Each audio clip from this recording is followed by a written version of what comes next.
అందరికీ నమస్కారం. నా పేరు అనిల్. ఈ వీడియోలో నేను ఒకవేళ మనసులో ఏదైనా మెలినం కానీ ఎలాంటి బాధ అయినా ఉన్నప్పుడు ఇతరుల వల్ల గాయపడిన మనసు ఎలా ఉంటుంది, దాని ప్రభావం ఎలా చూపుతుంది అనే విషయంపై ఈరోజు మాట్లాడదాం.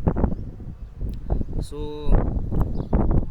ఫర్ ఎగ్జాంపుల్ ఇఫ్ టేక్ ఒకవేళ ఉదాహరణ తీసుకుంటే ఒక వ్యక్తి బాగా పనిచేస్తున్నాడు, జీవితంలో బాగా ఎదగాలని కోరికలతో ముందుకెళ్తున్నాడు. ఆ వ్యక్తి ఎలా వెలుగుతున్నాడంటే ఒక దీపం మీద అయితే వెలుగుతుంటుందో అలా దీపంలో ఆయన వెలుగుతూనే ఉంటున్నాడు. ఆ దీపం కొన్నిసార్లు ఆరిపోతుంది అంటారు కదా, అంటే గాలితో కానీ ఎలాంటిదో కానీ అలాంటి ఒక ఫోర్స్ జీవితంలో వచ్చినప్పుడు ఆ దీపం ఆరిపోతుంది అనమాట. సో అలా జీవితం కూడా ఏదో ఒక ఫోర్స్ ద్వారా, ఏదో ఒక సంఘటన ద్వారా మనసు అనేది చాలా గాయపడటం జరుగుతుంది. అప్పుడు గాయపడిన మనసుకి ఎలా చెప్పినా అది మాట వినదు, మనశ్శాంతిని కోల్పోతుంది. అలాగే గాయపడిన మనసు ఎటు వెళ్ళదో అర్థం కాదు, లక్ష్యాన్ని మర్చిపోతారు, తన బాధ్యతలను మర్చిపోతారు, రెస్పాన్సిబిలిటీస్ని అన్నీ మర్చిపోయి ఏదో బతుకుతుంటారు అంతే. ఎప్పుడైతే మనసు గాయపడతారో మళ్ళీ మనసు గాయపడిన మనసుని ఎలా అధిగమించాలి అనేది సంకోపితంగా ఉంటారు అన్నమాట.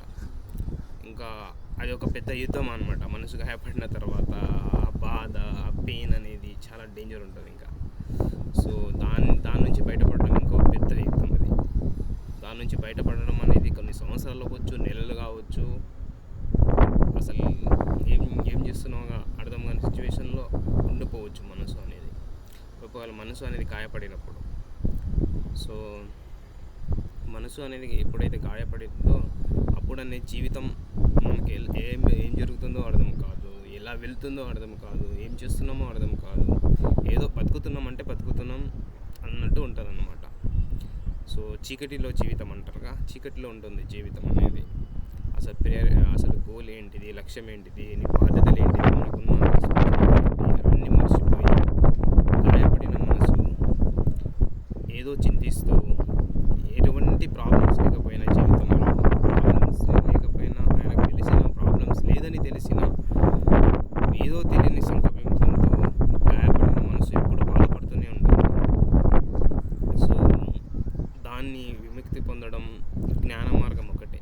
ఏదైనా జ్ఞాన మార్గంతో సాధ్యం అన్నట్టు అప్పుడు శ్రీకృష్ణుడు చెప్పినట్టు గాయపడిన మనసుని కానీ ఏదైనా ఇంద్రియక్రియనాలు అంటారు, వాటిని అదుపులో పెట్టాలంటే ఒకటే మార్గం, జ్ఞాన మార్గం.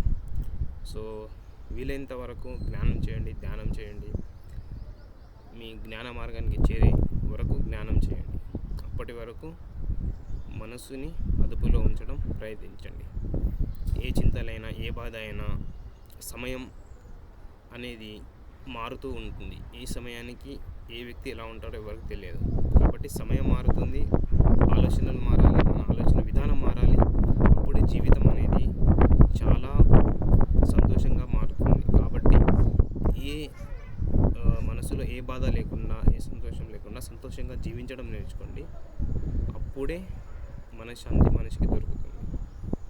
So thank you for watching this video. Have a good day.